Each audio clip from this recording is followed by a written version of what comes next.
One of the worst crime scenes I've ever seen in my policing career. Our Father, who art in heaven. It went to number 1 hallowed be thy in the name. charts. Thy kingdom come, thy will He be done had a problem on earth with as it religion. is in heaven. I swear day I had daily nothing bread, to do forgive with us this our situation. trespasses, A disco version of forgive it. those who Like doom, trespass doom, against doom, us. doom. What? And lead us not into temptation, I was but beyond deliver us saving. from evil. For thine is the kingdom, We have reached the end glory spiritually forever. and financially, Amen. and now we go to God. And I just don't want to feel like I am hiding anymore. Father, who art in heaven, I just wasn't allowed be thy name. to be depressed. Kingdom come, thy will be done. Her body Earth was as it laid is in heaven. on the altar. Give us this day our daily bread, and forgive us our trespasses, as we forgive those Welcome who to trespass against us. Extraordinary Stories And lead us podcast, not into temptation. the religion series.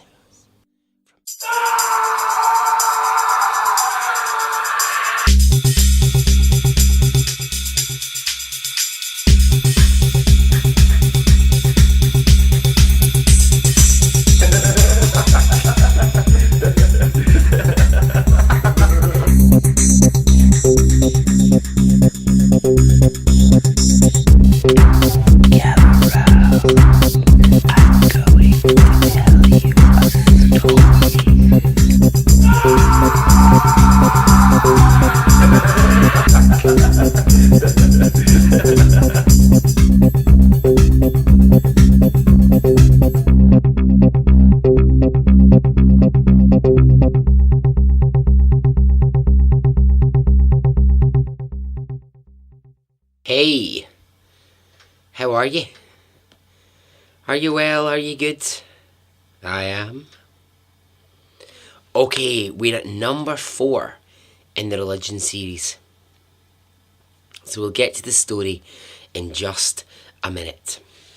I know I tried not to have any shout outs during the little series that I'm doing, but there are 2 shout outs that I just have to do very quickly and want to do very quickly. So I'll just do those and then we'll get on.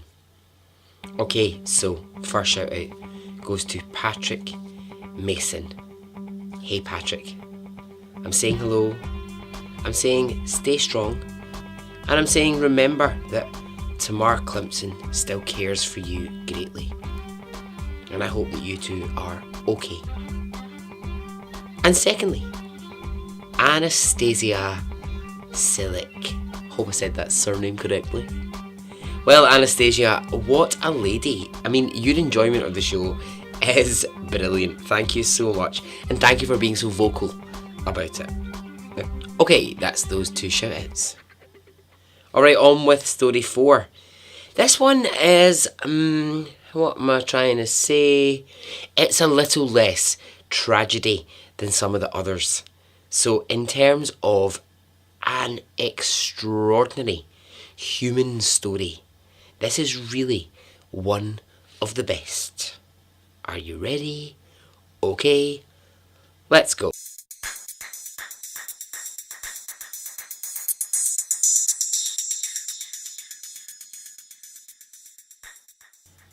Now, I have a real admiration and respect for people who undergo major changes in their life. You know the kind of thing I mean, when someone's one thing, they live one kind of life, and then they all of a sudden just completely, through whatever reason, they overhaul their life and they massively change it.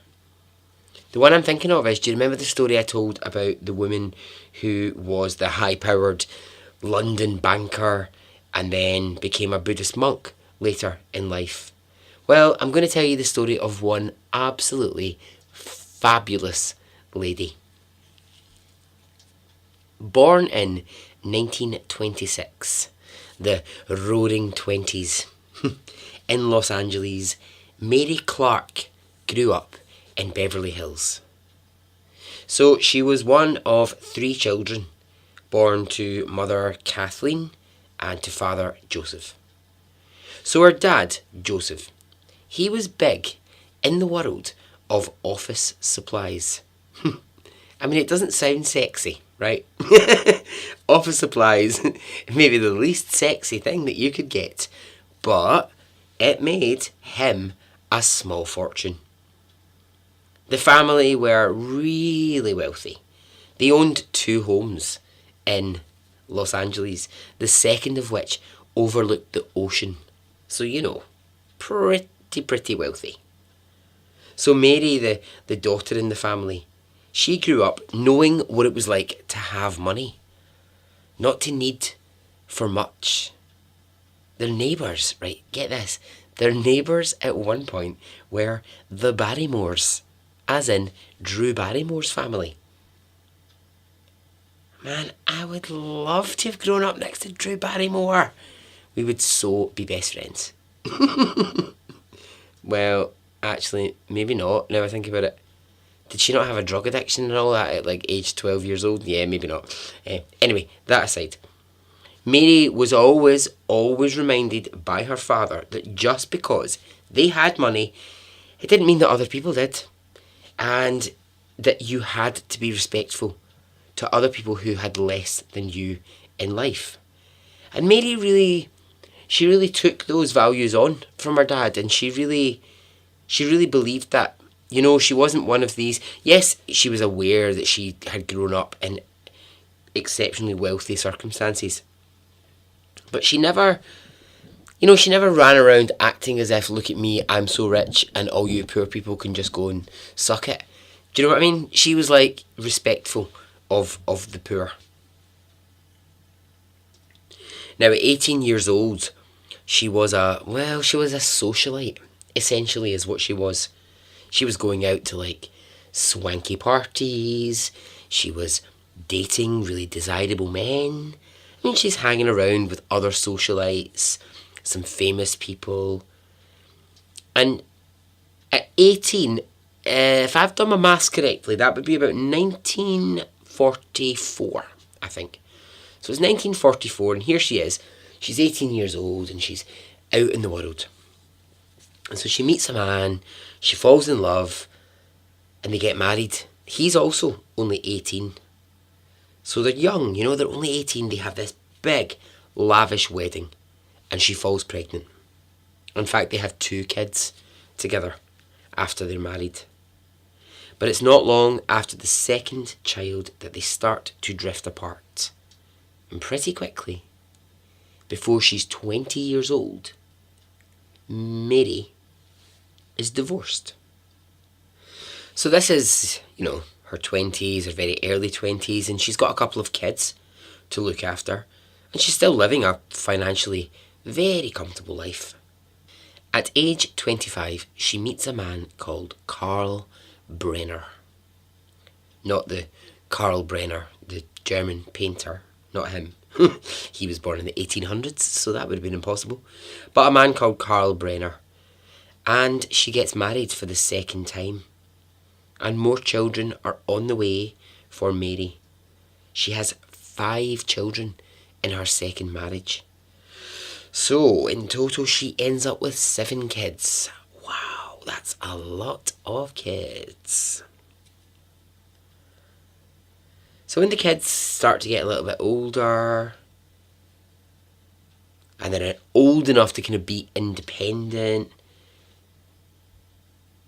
or, at a place where she could manage to do things outside of her house, she decides, doesn't really know what she wants to do. She's not really sure where to take any time that she might have, or what's the best use of her energy.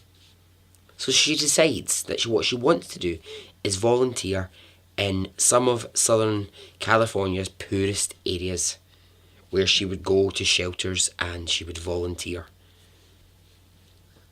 Still remembering what her dad had said to her about remembering that even though you come from money, other people don't. The struggle is real for people. And you must always remember that for other people. So she did things like, she would work in a soup kitchen For example, she would go around various homeless shelters and she would see if there was anything that she could do to help people or be of any kind of service to the homeless community. She really thoroughly enjoyed it. She felt that it gave her a kind of purpose which she lacked. Outside of raising 7 kids, she didn't really know what else she should be doing. So this gave her something that made her feel like she had purpose. Now it's as she's doing this work that her father dies and she's left in charge of his company, the multi-million-dollar office supplies business. And for 2 years, she steps away from volunteering and she runs her dad's company. But she hates it. She absolutely hates it. This is not the world Mary wants to be in. She does not want to be playing hardball with big businesses. It's not what she wants to do. She's actually like, I would rather be in a fucking soup kitchen right now than I would be at these boring meetings about office supplies and about turnover. It's just not her thing. And it's at this point she starts to say that she can't stop thinking about some of the people that she's met along the way when she's volunteering. She can't get the images of some of these homeless people or the drug addicted people that she's visited. She can't get these images out of her head, and she can't stop thinking about what's next for them in their life and what am I doing? Can I do anything to help these people? And so here's what she does. She sells her dad's business.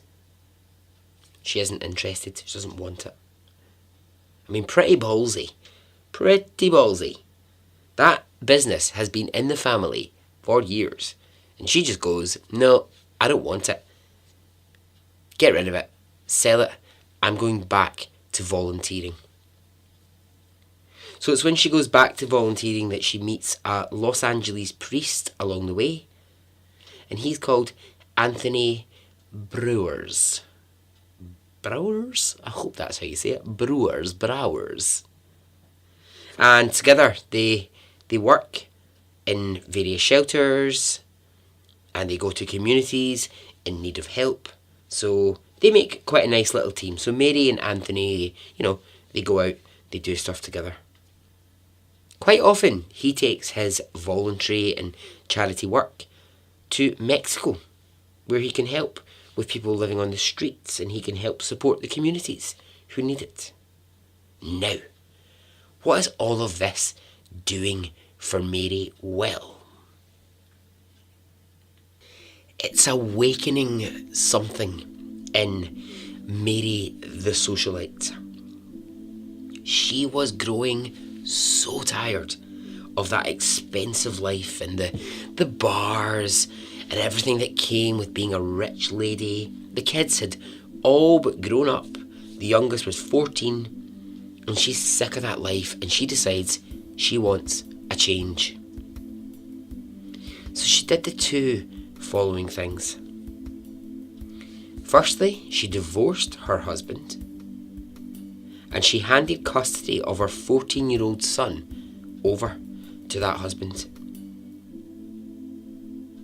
So she just ends the marriage. The 14-year-old son, she says, go live with your dad. I love you, but I need to make a change in my life. Go and live with your dad. All the other kids, they're older, they're off doing their own thing, they're going to college, university, or they've moved out and met partners, etc. Why did Mary do all this? Well, she was going to Mexico. Something, as I said, had awakened in Mary. And she says this is how it came about. One night, she's asleep in bed, and it's 1969 at this point. She's now 46 years old. And in her bed As she sleeps, Jesus appears to her in a dream. In her dream, she is a prisoner at the Calvary. For those who don't know what that is, it's the site outside of the walls of Jerusalem where Jesus was executed. And in this dream, Jesus appears and he offers to take her place. She refuses his offer. She touches him on the cheek and she tells him that she will never leave, no matter what happens to her. So she wakes up, and for want of a better way to put it, she has had the calling. And I'm saying for want of a better way to put it, in case that's disrespectful. In case that's disrespectful to people who have actually had the calling. I don't know if there's nuns listening. Hiya, if you are. I don't know if there's priests listening to this podcast. I don't know. So, I mean, obviously, right. Here's the thing. I've not gone into the religious series knowing what anybody listening thinks and feels about religion. I mean, how could I? It would take me quite a while to call every listener up individually and be like, "Hi, it's Barry. I just wonder what your thoughts on religion were." So, that's not possible. So when I say that Mary's dream was the calling, some people will be like, yeah, fine, sure, that happens. Some people will roll their eyes and say, yeah, whatever. But, that's you. That's fine. You have your own thoughts. But whatever you think, right, whatever you think, the rest of the story of what's going to happen to Mary is absolutely incredible. And it's all a result of that dream. For about a year, she continues her volunteering work round about where she lives. And occasionally she pops over to Mexico and she, does a bit of work here and there. And she makes a decision about a year after the dream that she is going to devote her life to the church. She is going to become a nun at 50 years old. Now, she's not quite sure how to do this, but she doesn't really have anyone around her to offer advice. The LA priest, who was her friend, Anthony, well, he has died, and she can't ask his advice. So she does this, which is so brilliant, because it's just really funny. She makes her own nun's habit at home. Out of old clothing and some old sheets, she basically knocks up on a sewing machine a nun's habit. She then takes the name of her dead friend, Anthony, and she becomes Sister Antonia. Now, she's calling herself Sister Antonia, and she's dressing up in the homemade habit. But does that really mean that she is a nun? Well, no. I mean, I could get out my sewing machine. Not that I have one.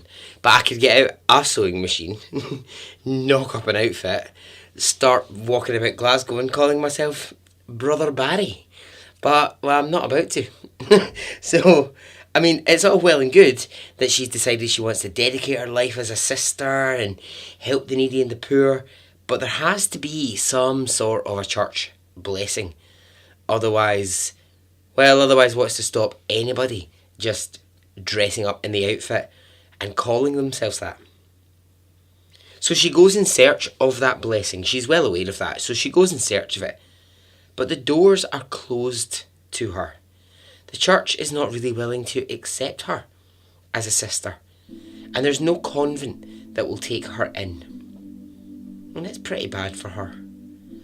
But we're going to learn this is one tenacious woman. She will not let anything put her off.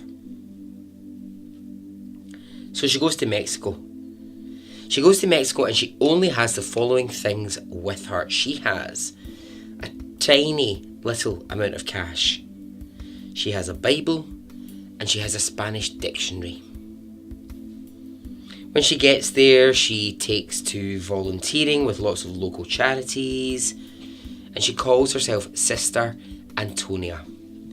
She wasn't going to let the Catholic Church tell her that she couldn't call herself that. So she read and she studied the Bible as much as she could, and she really tried her best to spread the word of God. Now, I'm hoping that you've picked up on this so far, but the one thing about Sister Antonia that I love, no longer Mary Clark as she was in life, Sister Antonia was practical. I mean, you'd have to be with bloody 7 kids and, you know, running a multi-million-dollar business for 2 years. But she's one of these people in life who just goes in, gets things done. Love it. So when it's in Mexico, she decides, do you know what? I want a bigger challenge. I want a bigger challenge than just working in homeless shelters and for charities. And she thinks of what would be the scariest place to go. And she finds what is the scariest place to go, and she fully embraces it. What was that place? It was a prison. La Mesa. Not just any prison. It was one of the largest prisons in the Tijuana area of Mexico. And it had, when Sister Antonia turned up and turned her sights on that prison, it had 8,000 male prisoners and 500 female prisoners. I mean, a big facility. It housed criminals from, you know, petty thieves up to convicted rapists, serial killers, drug addicts. Unfortunately, also, it took in anyone who had any sort of mental health issue, because that was acceptable to throw them in prison. There was no kind of facility that people with mental health issues could go to. It was put them in prison. So she approaches the prison authorities and she says she would like to offer some help. Not sure really what that would be. At first they sort of reluctantly agree and they let her visit the prison. But they always say, look, it's at your own risk and there's no money involved here. We cannot pay you. And she says, that's fine. I absolutely accept those terms and conditions. I know this is at my own risk and I know there's no money involved. She starts to visit, and what happens is she says she's becoming haunted by the prisoners when she's not in La Mesa. She'd be away from there and she'd be wondering, are they cold? Have they had enough to eat? Do they feel safe? She was going in to visit them and then she was leaving and she was just carrying everything with her as she left. So at first, you know, when she goes in, she's going around as many people as she can. Now, there's 8,000 odd of them and one of her. So, you know. But she does her best. She gets around and she gets to know the scariest of prisoners in there. And they don't faze her. She's not scared by them. They begin to call her in her nickname, La Mama. She's seen as the sort of mother to the prisoners. And this is where I love this woman's drive and practicality. She has the rights of every prisoner firmly in her sights. And that's really what's driving her, is are prisoners being treated correctly? And she starts to make some changes. The prison authorities, they're really willing to take her advice because they see her now as this kind of force who's come in and she wants to change things, and she's willing to do it all for free, and she wants nothing in return. So she starts with the prisoners' diet. She doesn't like what they eat. So here's how she handles it. She goes into the kitchens and she talks to the cooks, and she says, I don't think they're eating the right things. They're not eating the right food. It's not sustaining them. It's not good for the health. What's going on? And they say, well, look, this is what we've got to work with.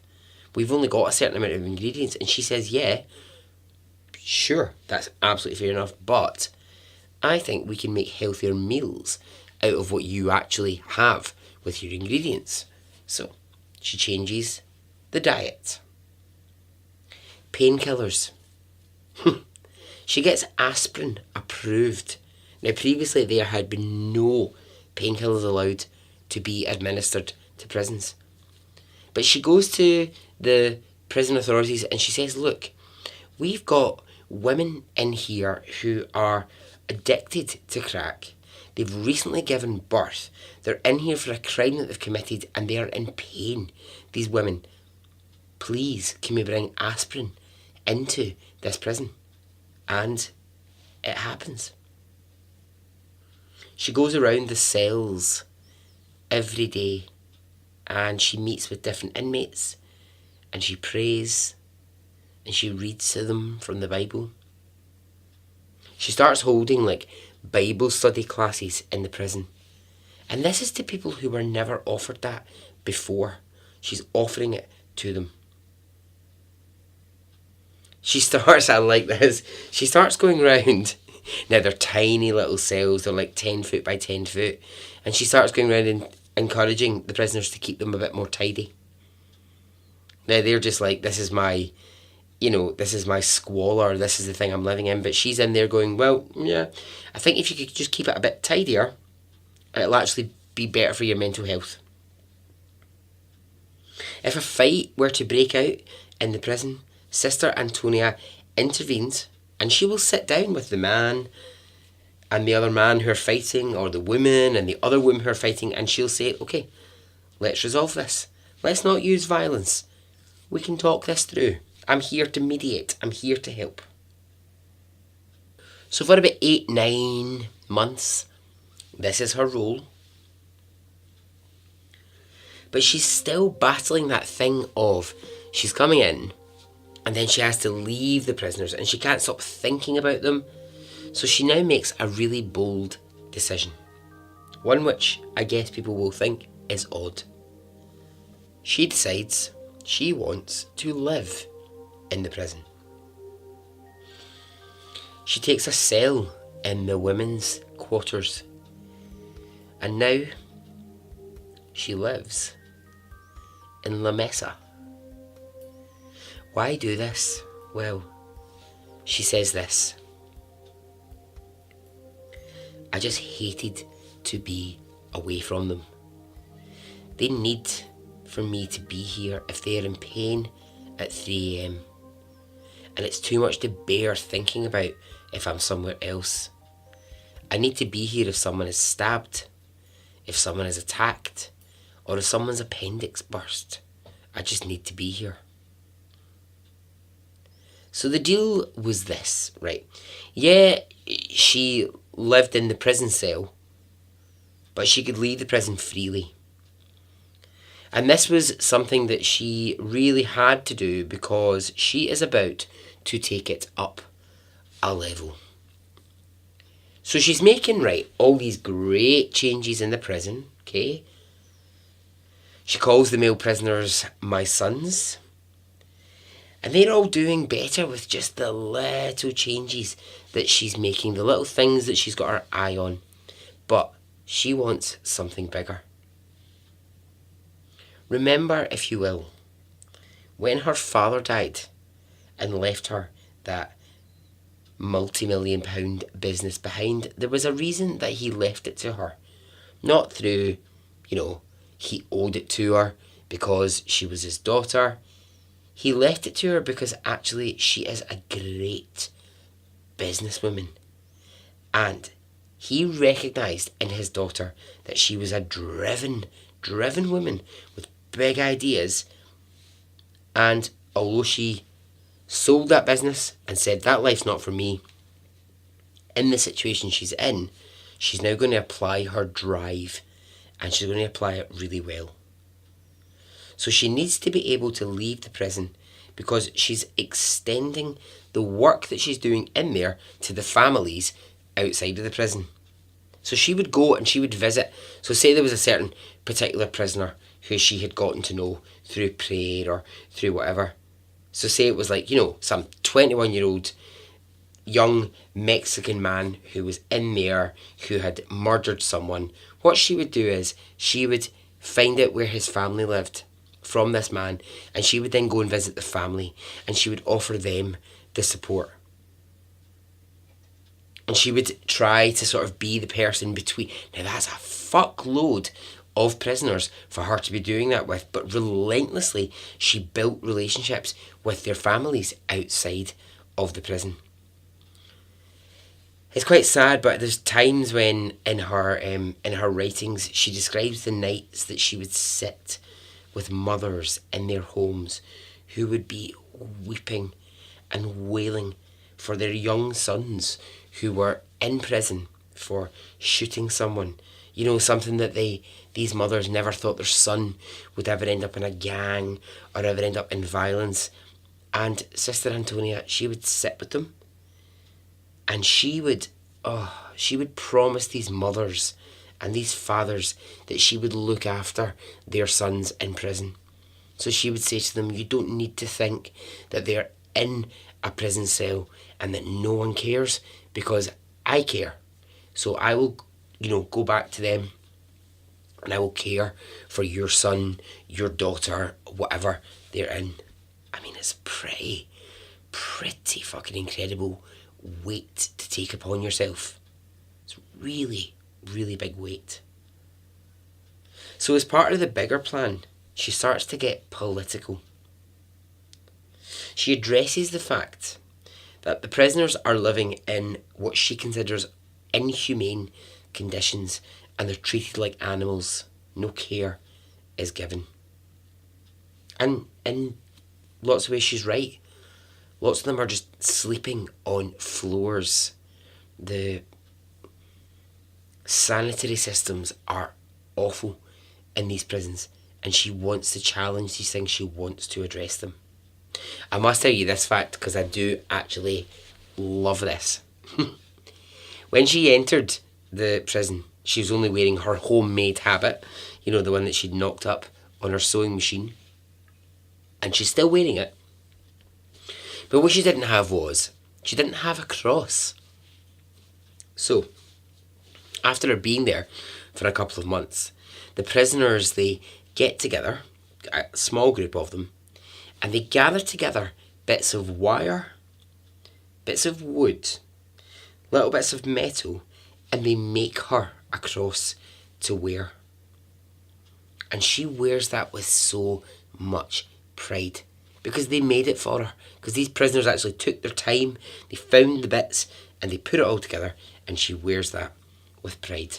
And so if she went out right into the surrounding villages, she would proudly wear it over her homemade nun's habit. And if people would ask, oh, that's an interesting cross that you are wearing, she would say, yes, my sons made it for me. I love that. So when she's out of the prison, who is she talking to? Well, she starts with the bakers. Yes, the bakers.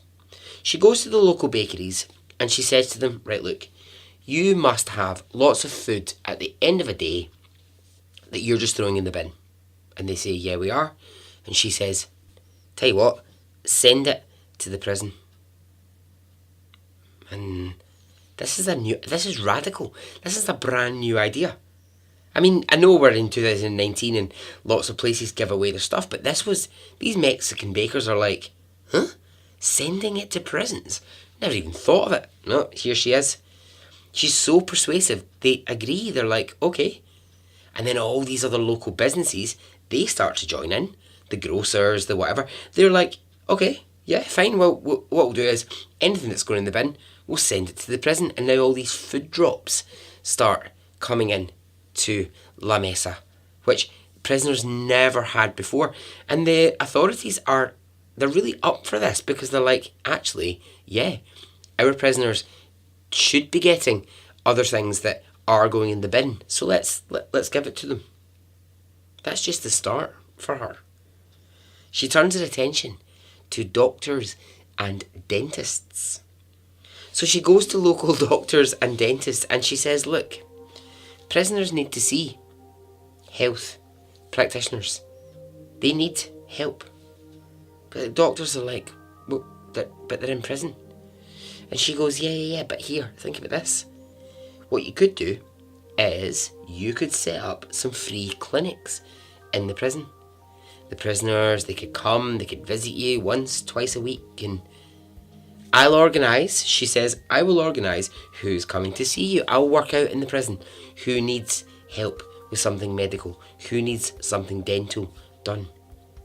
I mean, this is incredible because it just didn't happen in Mexican prisons. It just didn't fucking happen. And she's made it happen because she's persuaded these doctors, and now they're coming. They're setting up like 2-3 free clinics a week in this prison where people can come and say, doctor, I've got this is going on with my leg, this is happening in my head, this is, whatever. She would, as part of her mission, she would go around all the local junkyards, and if she saw something, anything that she thought would be useful in the prison, she would get some locals to volunteer to bring it back. She went around, right, and she found old toilets that had been thrown out into junkyards, and she got plumbers, free of charge, to come and install them in the prison because she was so against the fact that the men's sanitary system was so awful. Now, I'm aware, right, I am aware this could sound like an 80s montage. Like that bit in an 80s film where it's like, I'm going to fix lots of things up and there's an 80s track in the background. But, it wasn't all that. Yes, she was making these incredible strides forward, but there were also some very, very dark parts to her work. If a prisoner was dying through illness or had been attacked by another and he wasn't going to make it, she became in charge of what was called preparing for death. And I mean that in two senses. She would prepare the prisoner who was going to die for their own death by holding their hand and going through parts of the Bible with them. But then she would also visit the families and she would prepare them for the death of their loved one in prison. The other part of it is she actually would deal with the practicalities of preparing for death. She would wash them, she would get them fresh clothes, and she would sit with them as they awaited death. She attended every funeral and she said prayers.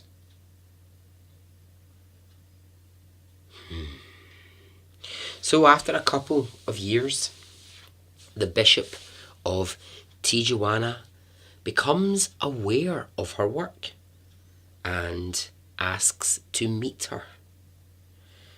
So she goes along, she meets with him, and he thanks her and he blesses her.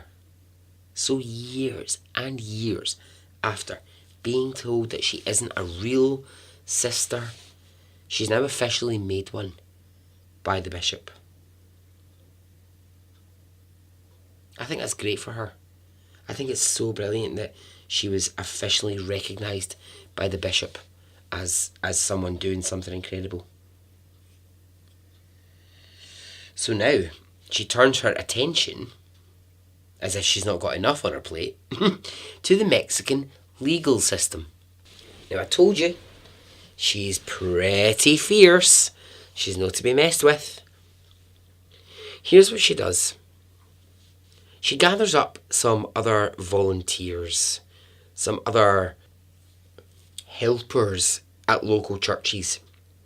She forms a group who go out and they raise money for the prison. They start going around Tijuana and they start collecting donations. Okay, so they're just trying to raise like a pool of money. They're not begging, they're just going to people and saying, whatever spare you've got, can you please give it to our fund? The fund started by Sister Antonia. Do nuns still come to your door? I don't know if they do. Well, maybe they do where you live. When I was young, the minister used to visit on a monthly basis. He used to chat the door. And there was always like a wee tiny pile of money. It wasn't much, but it was just a wee tiny pile of money in our hall in the house that would be the minister's money. That's so bizarre. I've not thought about that for about 1,000 years. Yeah, there was always a wee tiny and it really wasn't a great deal, but the minister used to go around the local area and try to raise money for the church. Yeah, and we used to give him that little bit of money. Mr. McDonald. he was my local minister. What a great guy. He was like the minister for the area that I grew up in. Mr. McDonald. He was a lovely guy. Oh, do you know, actually, I've got this memory that always sticks with me, right? This is bizarre. But years and years and years ago now, right, I lost my papa to a really aggressive form of Parkinson's disease. So, we're all at his funeral, and there's like this little sort of side room just off the church, and it's like where the family waits before they're about to go into the funeral. It's where you meet like the minister, you know, before he's going to, you know, deliver the funeral and whatever. So we're all in there, right? So my family, and Minister McDonald comes in, and he does that thing where, you know, like you go around everyone and he shakes their hand, and he does, "I'm so sorry for your loss." He holds your hand and then like moves on to the next person. I'm so sorry for your loss. So now I hadn't seen Minister McDonald in maybe about 10 years. And I thought, well, he's not going to remember me because I'm just one of, like, you know, all these hundreds of people that live in this area. So, you know, he's not going to remember me. So he's like, a few people along from me, he's like shaking my dad's hand. And he's like, shaking my dad's hand. And he's like, "I'm so sorry for your loss." And he gets to my uncle and he's like, "Oh, I'm so sorry for your loss." And he gets to me and he goes, "Barry! Hello! How are you?" Then he sort of catches himself, takes my hand and he's like, "I'm so sorry for your loss." It became this like running joke throughout the day because people were like, "How excited was Minister McDonald when he saw you, Barry?" I mean, the man is about 90 years old at this point, right? I mean, he must be late 80s, early 90s. My brother was like, he practically did fucking cartwheels around the room when he saw you. I don't know why. Anyway, yeah, weird. But yeah, Minister McDonald. Anyway, back to Sister Antonia, as the church have now accepted her to be, or La Mama to the prisoners, or the prison angel is the other nickname that she goes by. The prison angel. Oh, makes me think of what's that song? Eurythmics. Boo-da-ni-na-ni-na-ni-na, there must be an angel, and it's playing with my heart, yeah. I walk into an empty room, suddenly my heart goes boo. I think that's what it probably felt like when she was around. So anyway, I got lost what I was saying, but they were raising money, and it was for two things. Firstly, Mother Antonia would go to court of her own free will when it was people that she didn't know in court, when it was young Mexicans charged with petty crimes and they couldn't afford to pay the fine, she would pay the fine for them. Why? Well, because, as she puts it, she wanted to keep young people who don't belong in a prison system that's already overcrowded out of it. And I think she's actually right here. I think she's actually right. Because what was happening was prisons were so struggling with overcrowding, and that's because if someone had stolen a bloody, I don't know, apple from a shop, they were go to court, pay a fine that they couldn't afford to pay, and they were in prison. And the way that she was seeing it is, you're just filling up the prisons with more and more and more bodies for people who don't really deserve to be there. And actually, all that you're doing with that overcrowding is you're creating more and more of a situation, because we're already struggling for resources. It's already tough. So she would pay the fine if the offence could be, dealt with in a fine. So she used the money that she was collecting from the local area. But also, this is what she used it for as well, and I really love this. She would use it to be able to try and find any kind of small defence for inmates that she knew who were going to court. So she would use a bit of that cash to try and get a defence lawyer who, was willing to work for basically fucking peanuts. She would say, look, can you just come and defend this guy that I've got to know really well through the prison system, because I don't actually think he's guilty, and I just, or basically he's got no representation in court because he can't afford it. So if I can use a bit of the money that I've got from the volunteering, we can, get him a bit of a fair trial. What she did was she identified that there was a massive, massive problem in the way that Mexican courts were treating the poor. She stood up in court and she told judges, not every person who is poor deserves to go to prison for the smallest of crimes. She said, if a rich person stood in front of you charged with the same crime, you would let them off. You are punishing the poor. And amazingly, it works. And I mean, okay, it doesn't overhaul the whole system. Of course it doesn't. But there's judges working in Tijuana who agree with her. They actually say, yeah, sometimes I am hasty when it comes to the poor to just assume guilt. This woman is a fucking badass. Love her. She's so badass.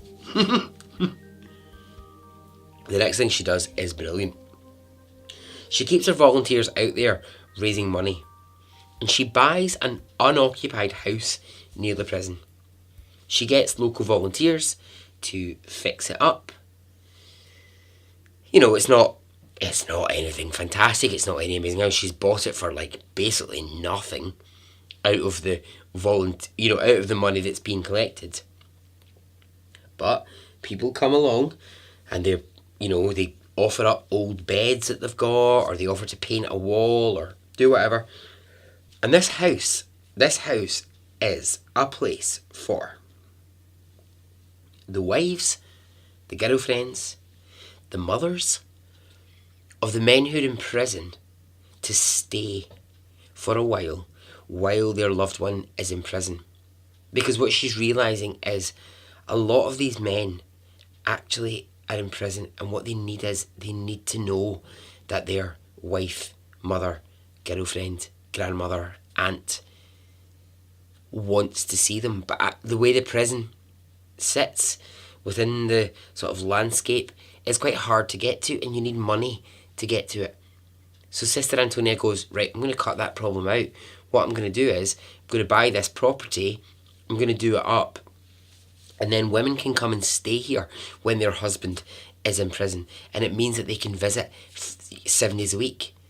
if they're nearby, it takes out the problem of I can't travel to the prison to visit, my brother or my whoever. So she runs this house. This woman is, she's really, really gaining a lot of praise now from church officials for the work that she's doing. And she is about to receive a very special letter and a very special visit because of something that she does. She is in her cell one day, preparing to visit with inmates, when she hears the most almighty noise rising up through the prison. There is a riot underway. A few of the male prisoners have overpowered the guards and are running around firing guns. Without a second's hesitation, she runs out of her cell and towards the riot. Now what happens here is one of the male prisoners, he grabs her and he tries to push her into a cell for her own safety. He's saying to her, "No, La Mama, you will get shot." She assures him, she says to him, "No, I won't." So she starts to walk up the prison against the advice of people who are shouting at her, "Get into a cell because you're going to be shot." She says no. So she starts to walk up the prison and a massive group of prisoners begin to follow behind her, with her now at the head. Bullets are being fired everywhere and this doesn't stop her. She gets to where the main part of the riot is and she starts shouting, my sons, put down the weapons. Put them down now."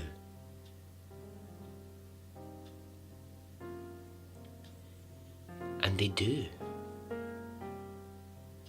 They place the guns on the ground. When the guns are on the ground, she assures them, she says to them, "This can be resolved with words." So she gets the main guys who are involved in the takeover, she gets the prison guards together, and she facilitates a 4-hour long discussion between them and the guards about the mistreatment that's going on in the prison. She gives prisoners the voice to be able to say, "We are mistreated by guards on a daily basis." And then she gives the guards the opportunity to come back to that. So she just basically facilitates a discussion that has never happened, and it allows these prisoners to go, "This is why we think it's really unfair that you kick us, you beat us, you hit us." And those guards in that moment go, "Okay, we recognise that our behaviour is wrong." And so now some new ground rules are set. So having stopped that riot before anybody died, she receives a letter from Pope John Paul II to congratulate her on her work. And she receives a visit from Mother Teresa. Mother Teresa comes to the prison to thank her personally for her wonderful, wonderful work. That's amazing. This is the woman who's wearing a homemade habit. She's wearing a cross made of wire and wood that some prisoners made her. And here is the Pope and Mother Teresa thanking her. So she's now in her 60s and she carries on doing what she's doing. She just wants to improve the prison. She just wants to fight for prisoners' rights. So now her family, remember I said she had 7 kids? Well, they make trips over the years to come and visit her, and she still keeps in contact with them. She carries on her wonderful work for 20 years. And you know, even as her health begins to fade, she continues to stay in the prison. And it's in the prison she eventually dies from breathing complications. La Mama was 86 when she died. What she had done in that time, in that prison, was immeasurable. The changes that she'd made. Just the changes in how people thought about prisoners. The fact that doctors who never considered that prisoners would need help. The fact that she fought for them to be treated like human beings would just never be forgotten. The prisoners, when she dies, they have their very own private ceremonies throughout the prison, many of them, to mourn their La Mama and her time spent with them. Her work there, it continued. Volunteers went in and they made sure that her legacy was upheld after her death.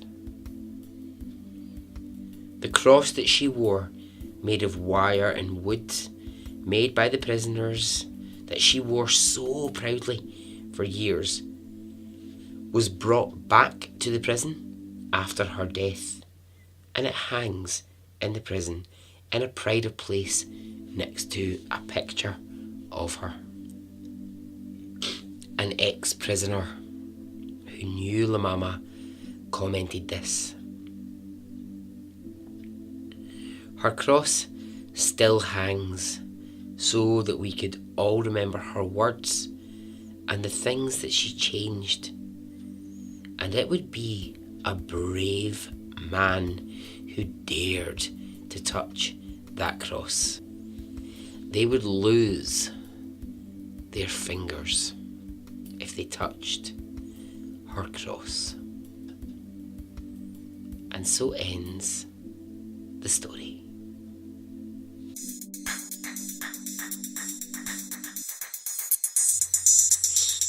Okay.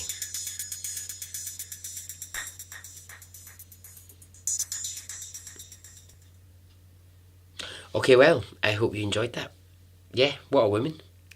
I just kind of wanted to put it in the series that, you know, because A, I think she's incredible. I do think she's a fucking extraordinary story if ever you've heard one. But also I just wanted to put it in because it's not as tough going as some of the other ones. Anyway, that was episode 4. So I've been Brother Barry. I'm off to whip myself up a habit and get out on the streets. Here I go. Okay, until the next episode. Okay, goodbye.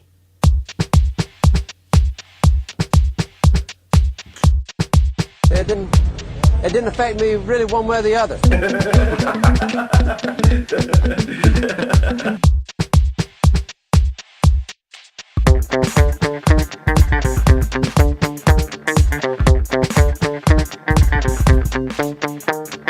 I would imagine from the look on his face, let's get it on, let's do it, let's get it over.